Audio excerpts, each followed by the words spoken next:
so welcome everyone, and thank you for spending your the last hour of the afternoon with me.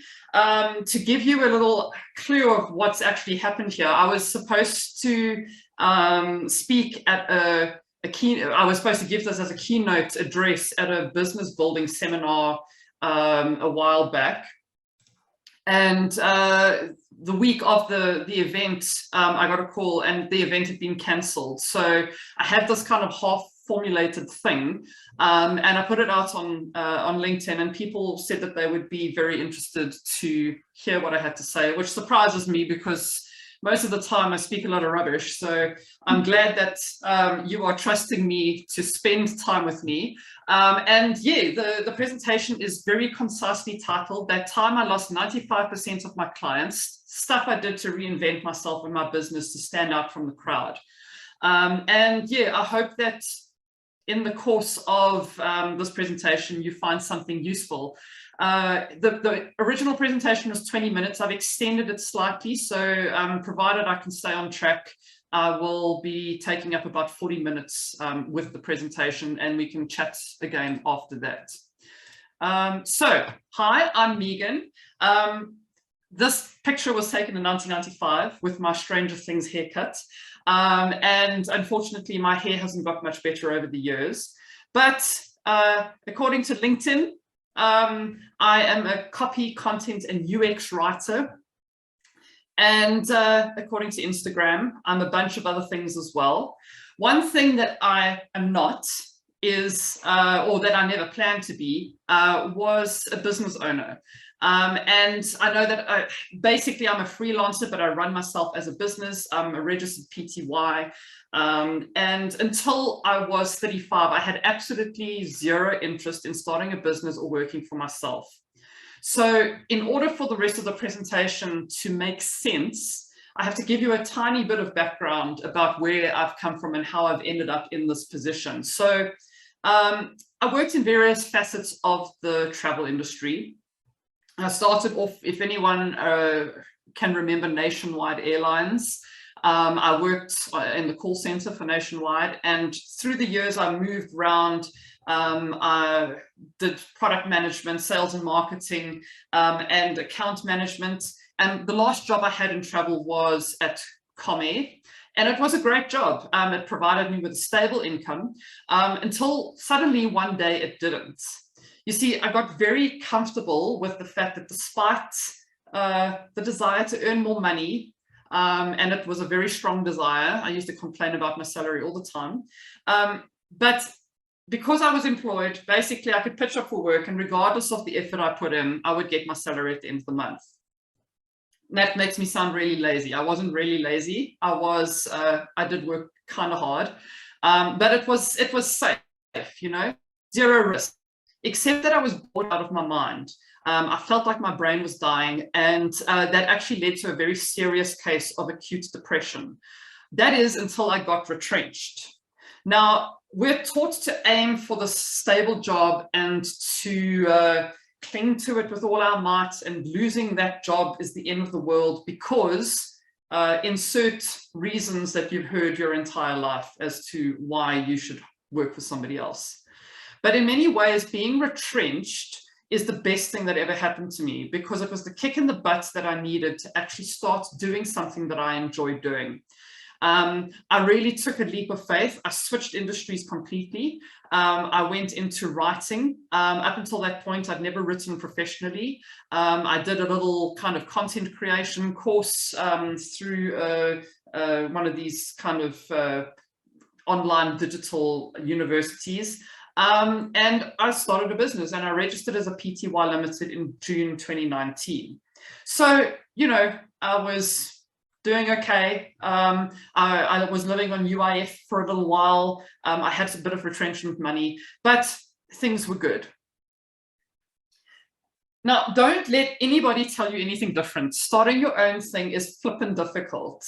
I made, and I continue to make, a ton of mistakes. The startup days were particularly terrible. Cold calling, as a relatively introverted person, wanted to make me slip my wrists. I would find every reason under the sun not to pick up the phone or send an email. And it took me a very long time as well to work out exactly what I was doing and kind of what my service offering was. And if I look at what I started off doing and what I'm doing now, I really have narrowed my focus. I'm a lot more niche, but I needed to go through that entire process to find out exactly what I was supposed to be doing. And for the most part, I still do that. I course correct based on feedback that I'm getting from the market. So I'm just entering the UX space now. I'm actually busy with the UX project at the moment, and it's going well. So I am probably going to go more into that direction in the future. But that's basically how I've done business right from the word go. Despite all the come up with a business plan advice I was trying to follow, this kind of test things out, tweak and course correct, that works for me. And it worked in my first year. By the end of my first year, I was really rocking it, and I was actually making ends meet. It took a while to get there, but you know, I wasn't relying on my other half to pick up the financial slack. Future was looking pretty good, and I was just about to match my corporate salary. But unfortunately for me and my business, my best month was March 2020. And within 3 months, I went from that salary and confidence high to basically losing 95% of my client base because of the lockdown and everything that was going on. People either closed down or they had cut back their spending and they weren't able to afford my services, even though, you know, I wasn't at that stage charging very much. But they needed to cut their expenditure and monitor their own cash flow to make sure that they survived. And in June 2020, I hit my all-time low. I managed to scrape together just 2,000 Rand for the month. And that's when I realized I was going to have to come up with a plan really quickly to reinvent myself and what I did and how I presented myself in the digital space in order to stay relevant and stay top of mind. But the problem was that every other business in the world was doing the exact same thing. Everyone was scrambling to get into the digital space, and it became flooded with content as people tried to find an angle that would keep their businesses going. So without knowing it at the time, instead of focusing on just one specific thing, I've focused kind of on several things that really overlapped very well. And for the purposes of this presentation, I've split them into 4 rough categories, and they are in this terrible, terrible Venn diagram. And I only came up with this Venn diagram idea yesterday afternoon, so it's not the correct format to represent this, but it's what we've got. Didn't have time to change it. So the 4 things are build, invest, play, and dabble. Now, as you can see, what the Venn diagram does do is that there is quite a lot of crossover between these 4 things. If you get the balance right, the place where they all intersect is the place that you start standing out from the crowd. So I'm going to run through a couple of things I did in each category. This is what's worked for my business. But maybe my specific examples don't apply to you. That's okay. If you kind of look at these 4 categories and find something to do in each one, I can guarantee you that it's definitely going to help you. So let's starting off with build. What do you need to build? There's a couple of things, and it's important that you start doing it now because it takes a while for things to get traction. So if you are, you know, up shit creek without a paddle and you decide to start doing this now, that's great, but the results are only going to pay off. You're only going to start seeing return on investment in a few months' time. I took about 6 months to start seeing things turn around based on what I was doing. So it's important to start as soon as possible. The first thing is your personal brand. Now, here are a couple of things that I've said in interviews. Would you like to see my dog? Oh, in that case, I reckon we're done. The second thing, I'm both an introvert and an extrovert. And I don't see why that one was a problem, to be honest, because I am introverted, but I can switch it on when I need to. Another one, this one actually happened on Monday. I find long-term retainer work dreary. And my ultimate kind of pinnacle of stupid things I've said in interviews, my dream job, yes, 9 to 5, no weekends. So those things legit all happened. I don't do well in interviews. I suck at any type of interview because my mouth moves too fast for my brain to tell it to shut up, because I get so nervous. But in 3 of the 4 cases, I got the job still, including the one on Monday. The only one I didn't get was my dream job, because apparently the dream job 9 to 5, no weekends doesn't exist. So I think that what saved me was my personal brand. Over the years, I've crafted this professional persona, and that persona appears in public at events. It appears on social media. I'm not scared to share my opinion on certain stuff, even hot topic items in my industry, like, does your website need keyword focused SEO? And that's a whole different presentation. But, you know, I'm not scared to be outspoken about the things that I truly believe in, but I do it in a way that it links back to this persona that I put out into the public domain. So be yourself. Yeah. I've been told that I'm quirky. I'm a bit of a clown.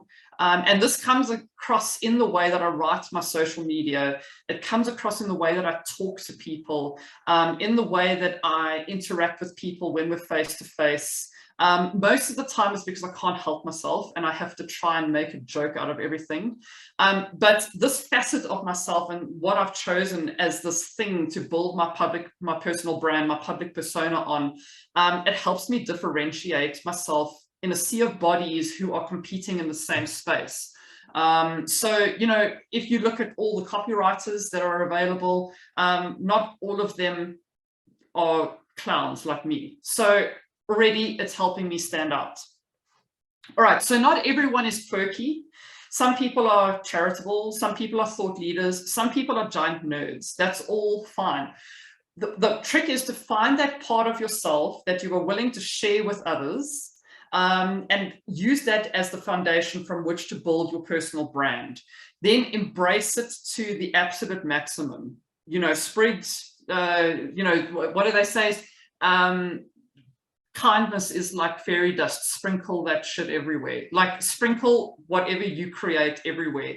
You know, again, I'm quirky, but if you catch me on a random Wednesday night sitting in front of the TV, I'm tired and I'm probably grumpy and hungry. So, you know, you don't have to live up to your personal brand at 24/7, but in your workspace, in your professional space, have that personal brand that you can fall back on, that people recognize. It's as important as a brand like Nike having the tick that everyone recognizes.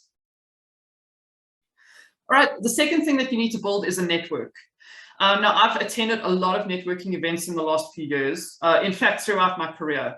And but what I've noticed in the last few years is that the biggest mistake people make is to turn it into a sales pitch and expect you to hand money over to them immediately. And nothing irritates me more than people who do this, because I don't even know who you are and you're asking me for money. So yes, there is a time and place for your elevator pitch and asking people to do business with you and to trust you, etc. But if you really want your network to work for you, you need to look long term. And you're not going to get long term by asking people for money straight off the bat. Business is built on relationships. So basically, be interested in people and treat them like you want to be treated in a business setting. 2 things that I have found work really well, but you have to do them authentically. Don't do them expecting return on that. But the first is to be kind. I've had a lot of people asking me how to set up a freelance writing business, and I'm only too happy to set up a meeting and walk them through what I did, chat with them, share my resources. You know, it costs me nothing except a bit of time in my day. And the second thing is be friendly. I always think of Dave Grohl, who is the lead singer of the Foo Fighters, and he is this nice guy in an industry that is cutthroat.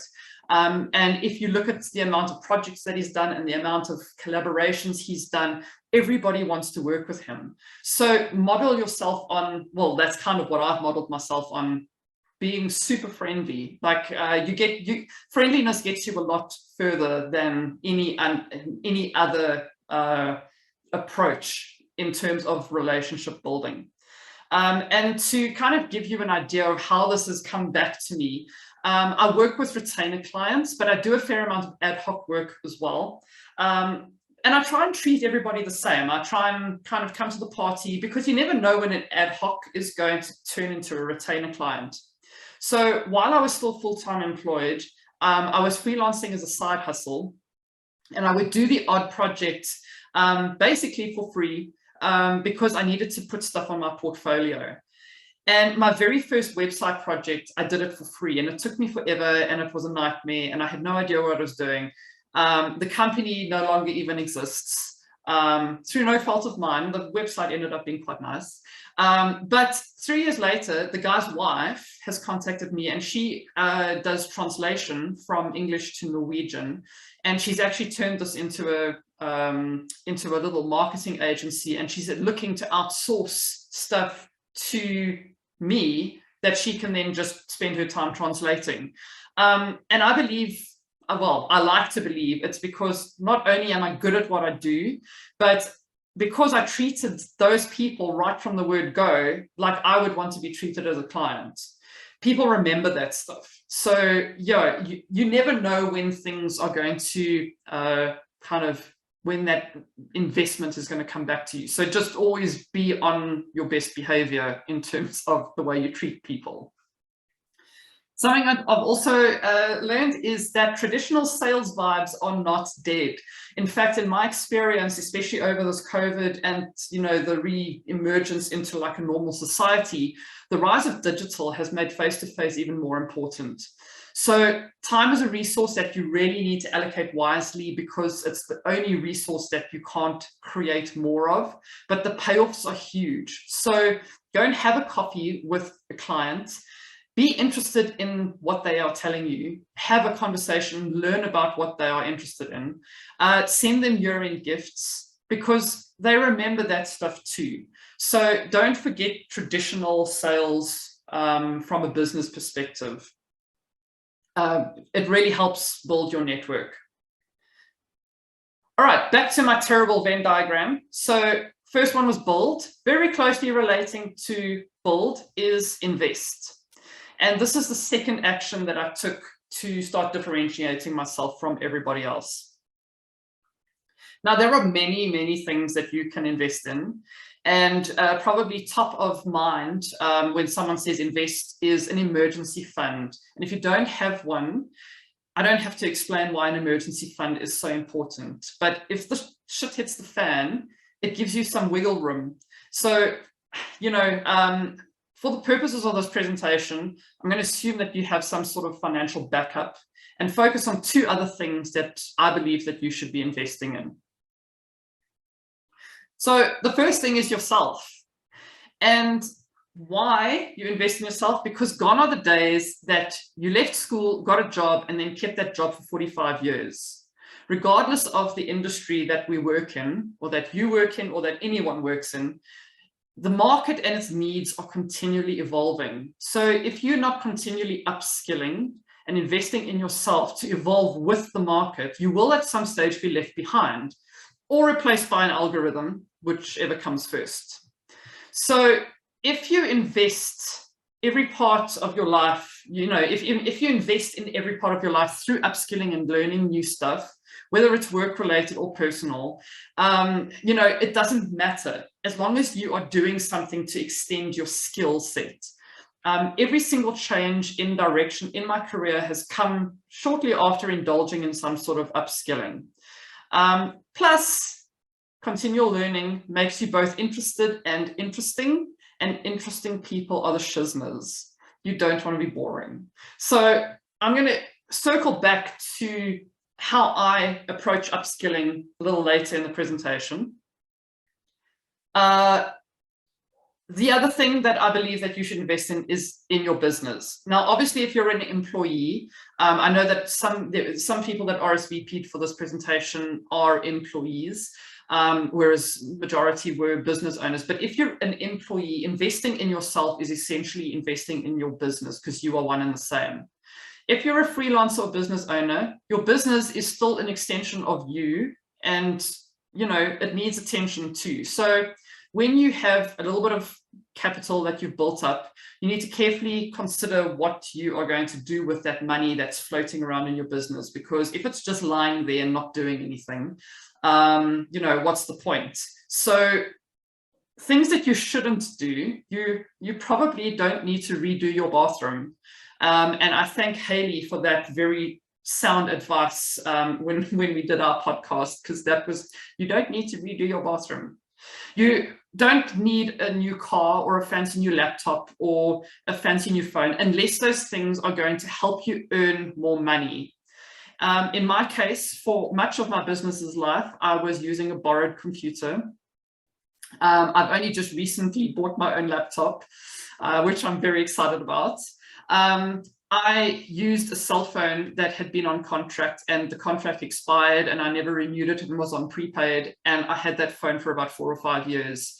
And my entire business is digital. I work on a laptop and computer, a laptop and my cell phone. So if I didn't need those things to be brand new and replaced, chances are, they didn't need to be replaced. You need to be very strategic, and you need to be honest with yourself about what constitutes a business investment. My advice is to look at something that is genuinely going to extend the longevity of the business. Invest the capital in that. And the keyword here is longevity. So please don't resort to gimmicks and like fly-by-night things to try and make a quick buck. It burns you and it burns your target market. So in my case, after very careful consideration, because this was a massive investment for me, I installed a solar system. And I did that because I can now work without being affected by the completely erratic load shedding schedule and power cuts and substations burning down, etc. I chose that because if I'm not actively producing, if I'm not actively writing, I'm not earning money. And so I need to make sure that I can, that I can work at any given time of the day. Yes, I do work from home. I've got an office here at my house. Yes, my personal life has benefited from this investment, but it was the ability to keep working and not allow an increasingly erratic supply of electricity to influence my ability to deliver projects on deadline that was the main driving factor of the decision.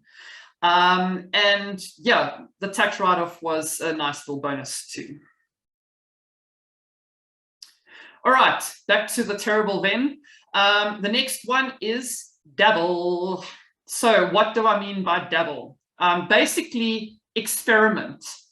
And I'm going to give you some context before I go into what I did. So nothing annoys me more than the term best practice. It's like nails on a chalkboard to me. I can't stand it. Now, there's best practice and there's best practice. There are certain processes that are tried and true. And if you're setting up a business, there are things that you have to do, like pay your taxes, make sure that you are POPI compliant, all of that kind of thing. Those are best practices that you have to do. It's when it comes to your function within a company, there are certain boxes that you need to tick. When it comes to what you're actually physically doing in terms of your product or service, the problem with best practice is the fact that everyone else is adhering to the same best practices. And by just blindly following and not experimenting, you're becoming part of the best practice masses. And so you're blending in, you're not standing out. And if your point is to stand out from the crowd, start with best practice and see how far you can push the boundaries. I love experimenting with stuff, and these are two things that I do when I experiment. pick a general direction and move in it. So let's loop back and quickly talk about being replaced by a machine or an algorithm. Because honestly, in many industries, it's a worry. I thought that the creative industries were kind of isolated from this, but I am being replaced by an algorithm. There are algorithmic programs you can subscribe to. You give them keywords and they pop out blogs at the click of a button. So every single industry that I work with is, it's a concern. The thing is that many specialized functions are going to be the first to go because it's easier to program something for a singular purpose than for multiple purposes. So when it comes to upskilling and experimenting, try and go wide. Pick a general direction and see where it takes you. So, for example, I'm a writer. I write stuff. That's my day job. What is writing? Let's take a step back. It's a creative endeavor. So what else can I do that is creative? I choose stuff that I'm interested in. So these are the things I've learned to do since starting my own business. And I have to read the list because there's quite a few. I've learned to remix music. I've learned to record, edit, and publish podcasts. I've learned to write video scripts, which is now one of my favorite things to do. I've just recently done some, moving in the direction of UX writing with a specific focus on accessibility. So like, websites for blind people and that kind of thing. I've done a lot of research and experimenting in website design. I understand the fundamentals and I understand how I kind of focus on how written content kind of integrates and works hand in hand with visuals. I learned what App Store optimization is and how to write for it. I learned how to use Hootsuite. I've learned how to use Figma on a super basic level. And I've learned, I've done some really, really basic graphic design. All of my business branding has been created by myself. And that's just the work stuff. On a personal level, I've moved in different directions as well, but it's still in that kind of general creative field. So I brew beer. I've made cheese, yogurt, wine, sourdough bread, all from scratch. I've installed rainwater tanks at my house. I've done some tiling, which I know I've just said, as a business investment, you don't need to redo your bathroom, but I might need to because it's a terrible job. Tiling is terrible. I can fix basic plumbing problems, like I can fix leaky toilets and replace taps and that kind of thing. I've learned a lot about solitary bees and how integral they are to the environment and how to create a habitat for them.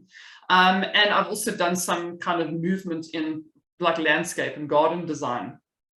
Now, obviously, I'm not good at all these things. I'm more proficient at some than at others. But the range of understanding these things have given me has helped extend my knowledge base in weird directions, and it's created these weird links that I can fall back on. I'm better able to understand how various facets can be combined and how one impacts another and how you can pull skills from one area into another. So for example, landscaping and garden design is all about creating an amazing experience and leading the eye. If you take a step back, that can describe a website as well. A really good functional website is a pleasant experience for the user, and it leads the eye to where it needs to be to achieve a function like click here to buy now or whatever. So the point is that by learning something, whether or not it's connected to your day job or simply because you're interested in knowing how to do something or how it works, it all feeds back into how you invest and experiment in yourself and how it enables you to play within your business space as well. So the second thing that I suggest is to make something else. See if something that you're good at can be used in a different context. So I used to do a podcast, and unfortunately I've become too busy to give it the attention that it deserves. But I started the podcast And I thought I was going to become this kind of like audio famous person like Tim Ferriss or Matt Brown. That obviously didn't happen. It takes a lot of work to get to their level. But what did happen was my podcast turned into the most amazing networking tool I have ever seen. During lockdown, basically, I would pick up the phone and say to someone in my network, listen, I'm interviewing small business owners. Do you know anyone that's interested in talking about their business? And the result of that was that it grew my network. Plus, it gave these people this random little platform to create a piece of content that they can use within their own business to advertise and so on. And, I did it for free. I really enjoyed doing it. But that's not what I started the podcast to do. So see if there's not something that you enjoy doing, that there's something inside the context of your business that you can actually translate and make something else. Use it for a different purpose than what you actually created it for. A quick word of caution though, if you're going to dabble with actual revenue generating work, make sure that your boss or your client knows that you're doing this. Because if you're not really good at it straight off the bat, if you're not 100% clued up on what you're doing, and you lie about it and you get caught out, it can really burn you very badly. So just be careful, how you actually leverage this. So 2 things that I can suggest that have worked for me. One is to put forward to the person you're doing the work for that you would like to actually run this as an experiment. I've read about this new approach and I'd really like to try it. Like, would you be willing to give it a go? A lot of the time, people are quite willing to give it a go, especially in the small business space. Like, yeah, sure, why not? So I've found that conversation quite constructive. And then you're obviously dealing in a very transparent and ethical manner as well. The second thing that I do is to experiment on myself. I learned to podcasts by creating my own, by making all the mistakes on my own brand. I learned to remix music just by playing around, downloading random free stem files and playing around with them in Audacity, which is also like free software because I'm a real cheapskate.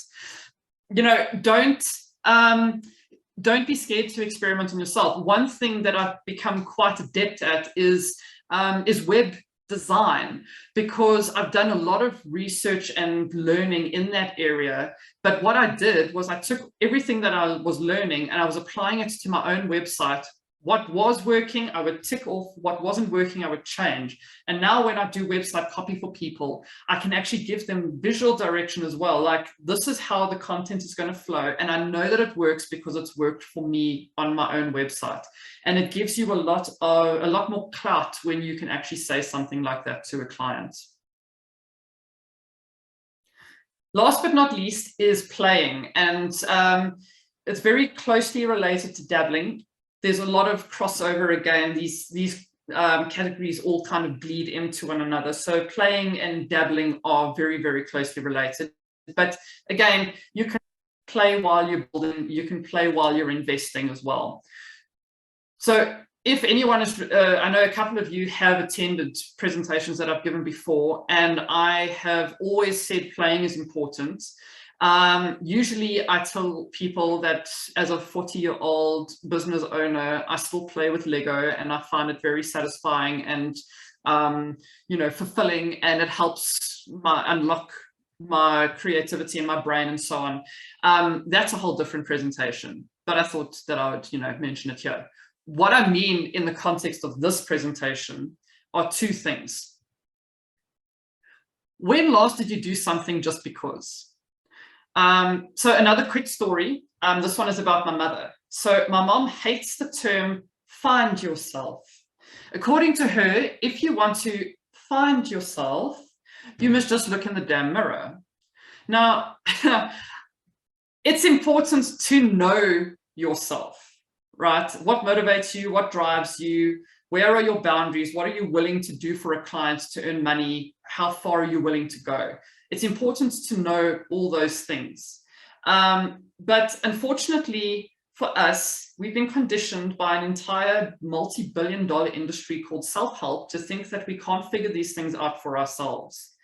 So yes, I can understand where she's coming from. Like, if you want to find yourself, look in the mirror, but knowing who you are and what you're passionate about goes a long way to helping you stand out from the crowd, because once you know those things, once you know who you are and what you're able to do and what you're willing to do, it's easy to differentiate yourself because you can leverage those things. You don't need to go to a very expensive Tony Robbins seminar that, you know, to learn what fills you with joy. You don't need to go on, you know, to anything to learn what makes you want to run away and hide in a dark room because you hate it. You just need to spend some time with yourself and be aware of stuff that you're doing. Go on a little journey of self-discovery and do and learn stuff just for the sheer hell of it, because it's something that interests you and it's something you've always wanted to know or wanted to learn how to do. So do stuff, you know, physically do stuff. Learn to play the ukulele, learn how to bake sourdough bread, go on a course how to learn how to use a flint stone to start a fire in the wilderness. If it's something that even remotely interests you, even if it's not connected to your day job, why the hell, what's standing in your way? Why are you not learning this stuff? Like, life is short, you know, do stuff that you find enjoyable. So that's do stuff, learn stuff. Books are cheap. Udemy is even cheaper. I've just finished a course on UX writing on Udemy. I've started applying it to some of the jobs that I'm doing. I've applied it to my own website. The course cost me 180 Rand. Like, if you don't have 180 Rand to throw at a course on Udemy, I don't know, like, there's something that you're not doing right. Theory is great. It's a great foundation. Practical skills are even better. So learn something and actually apply it to a part of your life. It's awesome. It builds your confidence and it makes you cool, even if it makes you cool only in your own eyes. So yeah, learn stuff. And then finally, speak to people. People are the world's greatest resource.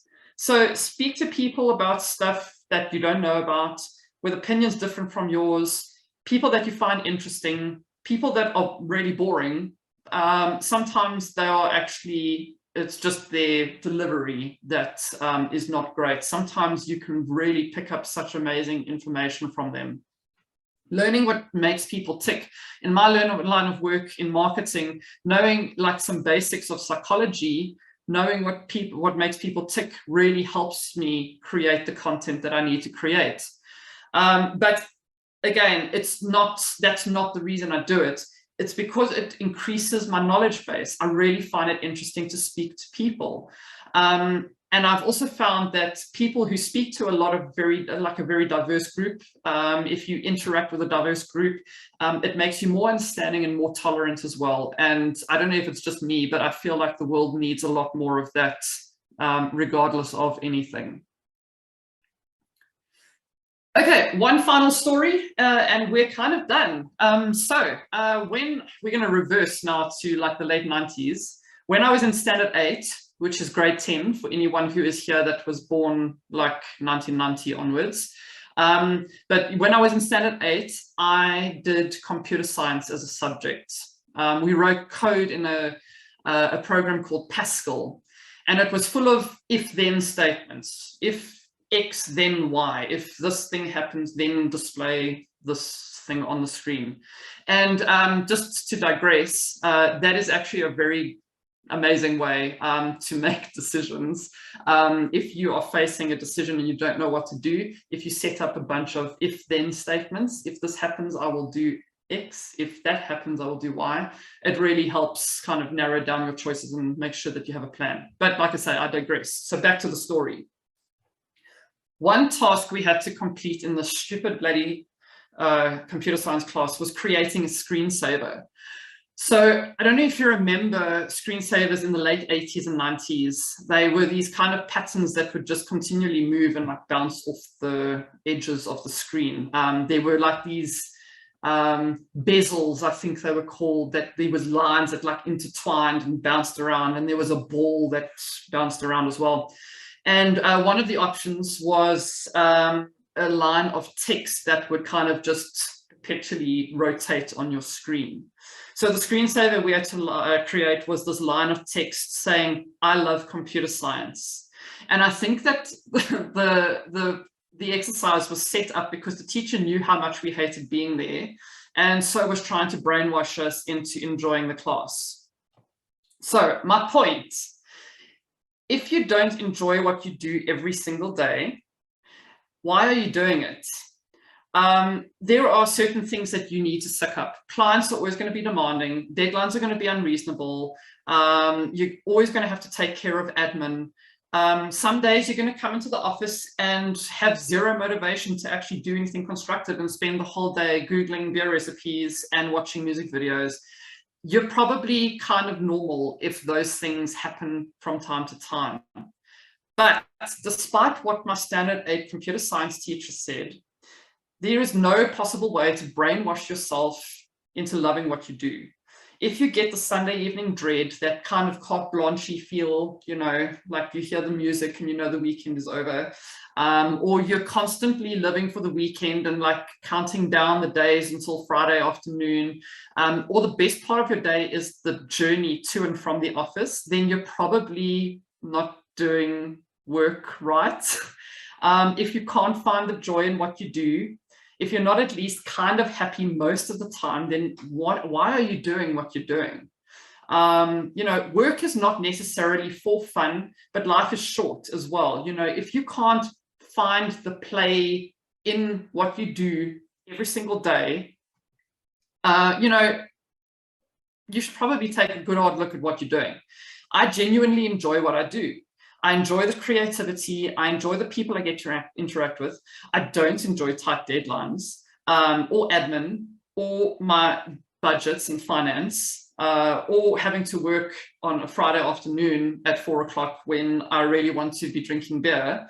But, you know, these are the things that I'm happy to put up with because it allows me to play in the space that makes me happy, the creativity and the people interacting. So find the joy in what you do. And if you absolutely can't find it, then maybe you need to try something else. And I don't know if any of them are here, but there are a couple of people that I know who have recently been retrenched. Now is the perfect time. You've got the space to experiment and actually kind of reinvent yourself and find what it is that you love doing. So there you have it. One last look at this terrible diagram. Build, invest, play, and dabble. Working on facets within these 4 categories saved my business because it helped me stand out from the crowd. It's taken me in directions that I never thought I would go in. It's helped me carve a niche for myself. It's helped catapult my personal persona, especially in the social media space. It's created an amazing base of clients. It's catapulted my monthly earnings to 2.5 times what I was earning in corporate.